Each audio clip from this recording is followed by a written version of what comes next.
మీకు hair fall అవుతుందా? India first liposomal avengers gummies వాడండి, హెయిర్ ఫాల్ తగ్గించుకోండి.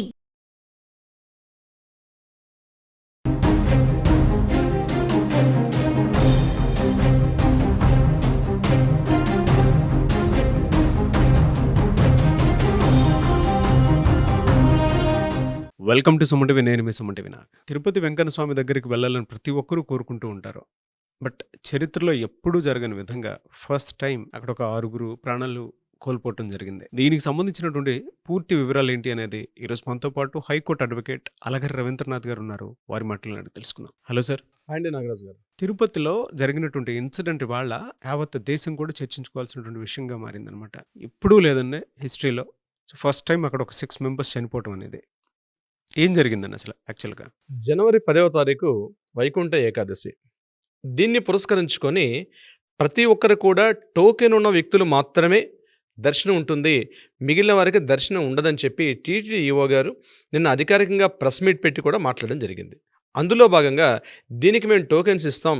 ముఖ్యంగా తిరుమలలో ఒక టోకెన్ సెంటరు, అదేవిధంగా తిరుపతిలో 8 సెంటర్లో 90 కేంద్రాల ద్వారా మేము టోటల్గా 1,20,000 అంటే 10వ తారీఖు ఏకాదశి, 11 ద్వాదశి, దీంతోపాటు కంటిన్యూగా 10, 11, 12 అంటే మనకు శుక్ర, శని, ఆదివారాలు ఈ 3 రోజులు కలిపి 1,20,000 టోకెన్లు ఇస్తున్నామని చెప్తూ కేవలం టోకెన్ ఉన్న వ్యక్తులకు మాత్రమే వైకుంఠ ఏకాదశి ఉత్తర ద్వార దర్శనం ఉంటుందని చెప్తూ టీటీడీ ఈవో గారు ఎప్పుడైతే ప్రకటించారో ఇమీడియట్గా ఈ వైకుంఠ ఏకాదశి ఉత్తర ద్వార దర్శనం చేసుకుందాం ఉద్దేశంతో దేశం నలుమూల నుంచి కూడా రాష్ట్రాలకు అతీతంగా ప్రతి ఒక్కరు కూడా ఈరోజు తిరుపతికి ఒక చీమల దండులా రావడం జరిగింది.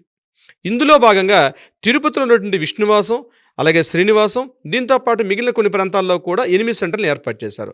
అందులో భాగంగా బైరాగిగడ్డ దగ్గర రామానాయుడు స్కూల్ దగ్గరగా ఉన్నటువంటి ఒక పార్కులో వీళ్ళందరినీ, అంటే నిన్న 8వ తేదీ ఉదయం 10 గంటల నుంచి కూడా జనం తండోపతండాలుగా రావడం జరిగింది. ఒక్కొక్క సెంటర్ దగ్గర అనేక వేల మంది, అనేక లక్షల మంది ఒక మూకుమ్మడిగా ఒక తిరునాళ్ళ జాతరలా కనిపించింది. అయితే సెంటర్లోకి వెళ్ళడానికి ముందుగా ఒకేసారి సెంటర్లో ప్రవేశించకుండా ఆ సెంటర్ యొక్క క్యూ లైన్లు కన్నా బిఫోర్ ఎక్కడెక్కడ పెడితే అక్కడ భక్తులందరూ కూడా కొండ పైకి వెళ్ళకుండా తిరుపతిలోనే, అంటే దిగువ తిరుపతిలోనే పూర్తిగా అనేక చోట్ల కూడా జనాలు గుమిగూడుతూ ఉన్నారు. ఈ గుమిగుడి ఉదయం 10 గంటల నుంచి మొదలైనటువంటి ఈ యొక్క గుమిగూడడం అన్నది సాయంత్రం 5:30, 6 గంటలు వచ్చేసరికల్లా భయంకరమైన జనం, విపరీతమైన జనం అన్ని ప్రాంతాలు కూడా చేరుకున్నారు. అటు విష్ణువేశంలో కానీ, శ్రీనివాసంలో కానీ, బైరాగిగడ్డ, రామానాయుడు స్కూల్ ఏర్పాటు చేసినటువంటి అనేక ప్రాంతాల్లో కూడా జనాలు తండోపతండాలుగా రావడం జరిగింది.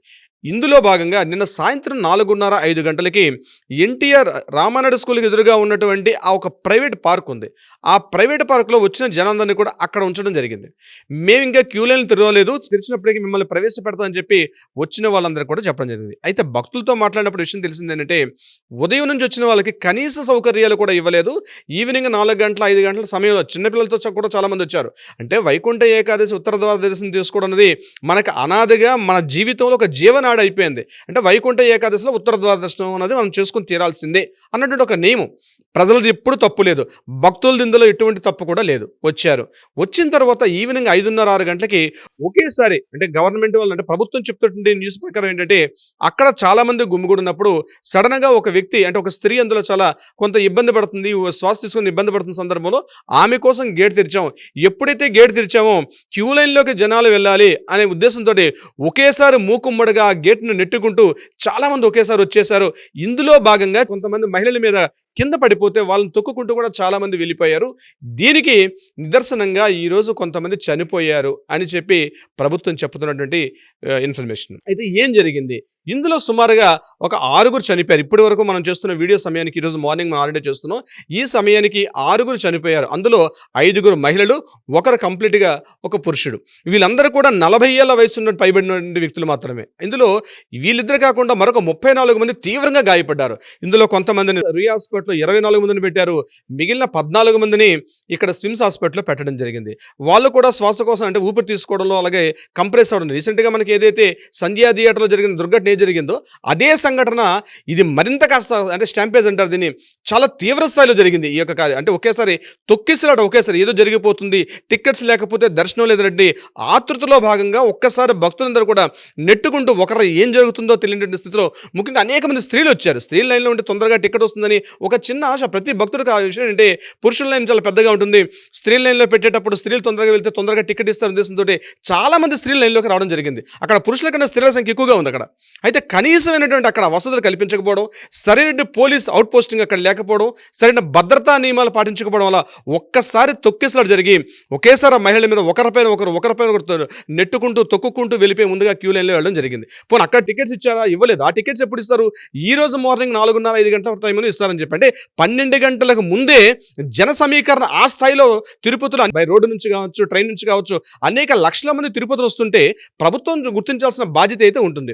ఖచ్చితంగా ఇది ప్రభుత్వం ఈ విషయంలో ముఖ్యంగా టీటీడీ యంత్రాంగం పూర్తిగా వాళ్ళు ఫెయిల్ అయ్యారని చెప్పడం ఎటువంటి యొక్క డౌట్ అయితే లేదు నాగరాజు గారు.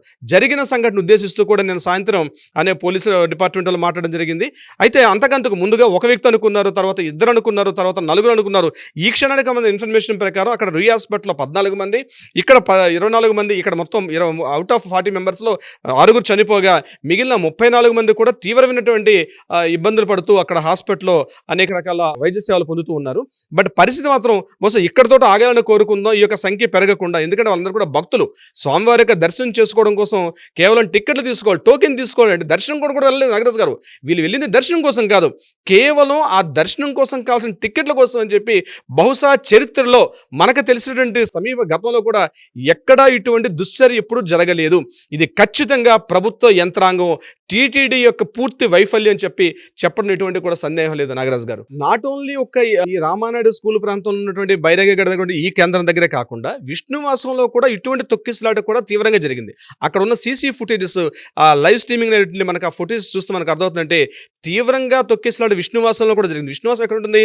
ఎగ్జాక్ట్లీ రైల్వే స్టేషన్కి ఆపోజిట్ ఉంటుంది ఈ యొక్క విష్ణువాసం కూడా.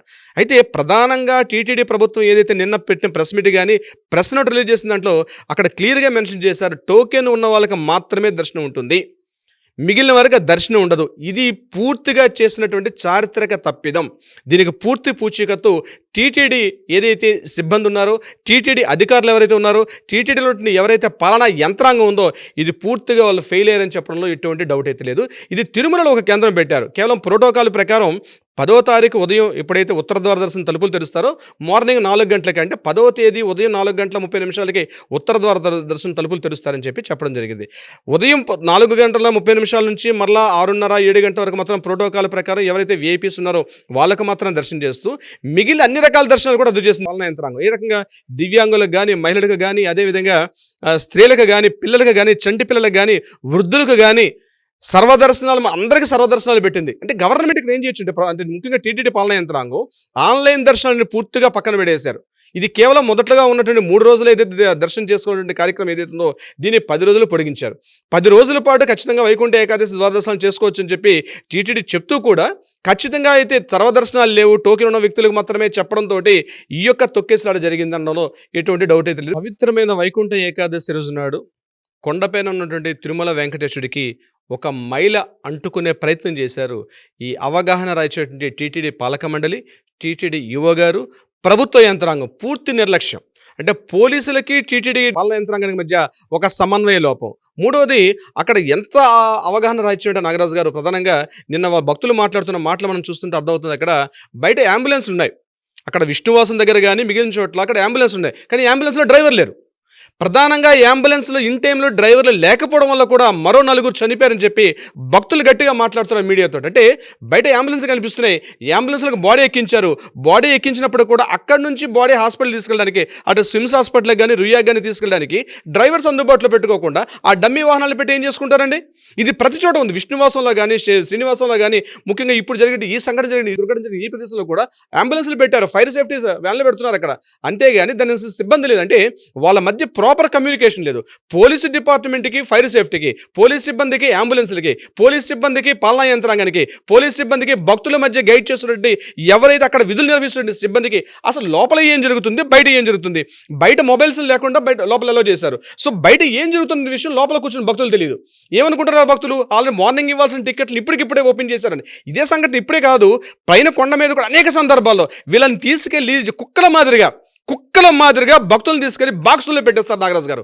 గంటల కొద్ది ఏం జరుగుతుందో తెలియదు. అక్కడ ఒక బోర్డు మీద రాస్తారు, మీకు ఇన్ని గంటలకు దర్శనం ఓపెన్ చేస్తామని. చంటి పిల్లలతోటి, వృద్ధులతోటి, మహిళలందరూ కూడా ఆ రూముల్లో మగ్గి ముఖ్యంగా నేను చెప్పే సర్వదర్శనాల విషయంలో ఎక్కడి నుంచో ఒక స్వామివారి దర్శనం చేసుకుందామని ఎక్కడి నుంచో ఏ మారుమూల ప్రాంతాల నుంచి చిన్న ముడుపు కట్టుకొని తన చెంగును ముడి కట్టుకుని వస్తారండి. కొండ మీదకి నడుచుకుంటూ పైకి వస్తారు. సరైనటువంటి వసతులు ఉండవు. ఆ బాక్సుల్లో కూర్చోబెడతారు. ఒక డిస్ప్లే బోర్డు, ఒక్కోసారి డిస్ప్లే బోర్డు పంచివి కూడా, వాటర్ సౌకర్యం ఉండదు, ఫుడ్ సౌకర్యం ఉండదు. చంటి పిల్లలకి పాలిస్తామని చెప్తారు, ఇటుపోతున్నాయో నిధులు తిరిగిట్లా గంటల కొద్ది వెయిట్ చేసిన తర్వాత 6 గంటల దర్శనం అంటారు, 8 గంటల దాకా దర్శనం ఇవ్వరు.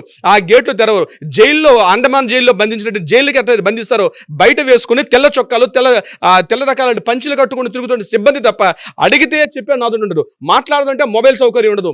భక్తుల్ని పూర్తిగా ఒక కుక్కల మాదిరిగా చూస్తున్నారు తప్ప ఈ రోజు ఈ పరిస్థితి దాపురించడానికి ఖచ్చితంగా టీటీడీ పాలనా యంత్రాంగందే తప్పు, భద్రతా సిబ్బంది తప్పు, ప్రభుత్వం నిర్లక్ష్యం తప్ప ఇక్కడ వేరేది ఉద్దేశం లేదు.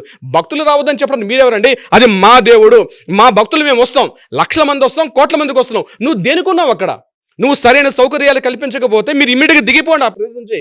ఎందుకు మీరు చైర్మన్లు, ఎందుకు మీరు ఆఫీసర్లు, ఎందుకు మీరు ఇవ్వాలి? ఇక్కడ ఇదే జరుగుతుంది. ఈ ప్రభుత్వ నిర్లక్ష్యం వల్ల ఈరోజు నిష్కారణంగా 6 ప్రాణాలు పోయాయి. దీనికి మూల్యం ఎవరు చెల్లించుకుంటారు? ఈరోజు జరిగిన సంఘటన విష్ణువాసంలో కూడా బహుశా అలాంటి జరిగి ఉండేది. ఏదో అదృష్టం బాగుండి అక్కడ ఉన్నటువంటి ఆ విష్ణువాసంలో భక్తులు కూడా బయట బతికి బట్ట కట్టారు. ఈరోజు దర్శనం టోకెన్లు ఏంటండి, ఆన్లైన్ ఎందుకు ఉన్నాయి? ఈరోజు ఇంత ఆన్లైన్ వ్యవస్థ ఉన్నప్పుడు ప్రత్యేకంగా టోకెన్ తీసుకుంటే అది 1,20,000 టికెట్లు. అసలు బుద్ధి ఉందా, జ్ఞానం ఉందా ఎవరికైనా?